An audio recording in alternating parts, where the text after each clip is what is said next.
Eu gosto de ver a natureza assim. Viva!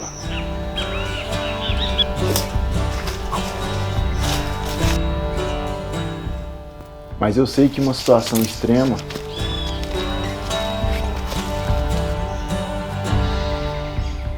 o importante é sobreviver. E nesse dia de treino, vou testar os equipamentos do EDC de obtenção de alimentos de origem animal, que também serve para defesa pessoal, caso você esteja em uma situação de risco. Apoio Loja Croster, equipamentos de sobrevivência e aventura, use o cupom de desconto DESBRAVATUBE.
Hoje é só um dia de treino, não vai ser necessário abater nenhum animal.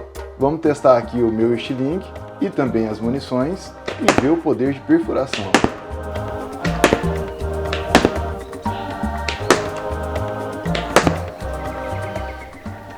Como vocês podem ver, olha só o poder de perfuração dessas munições. Ah, não acharam que eu ia desperdiçar toda a minha munição apenas em um dia de teste.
Aí está o machado. Agora vamos para o teste de corte e lançamento.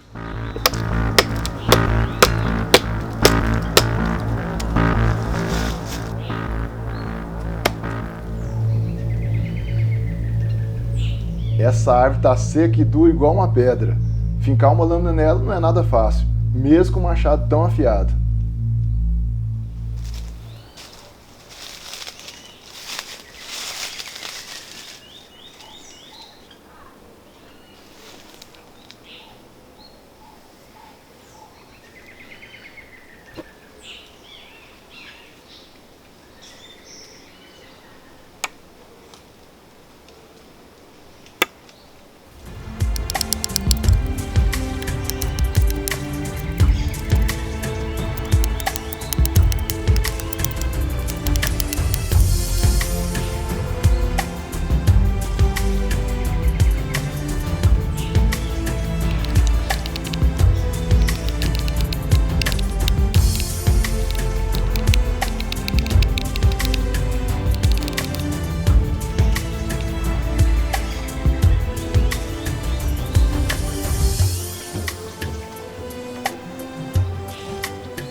Nem sempre em uma situação de sobrevivência teremos tantos recursos à nossa disposição, mas estamos fazendo a nossa parte, nos preparando, testando novas técnicas, aprendendo uns com os outros e aproveitando bem o dia de treino.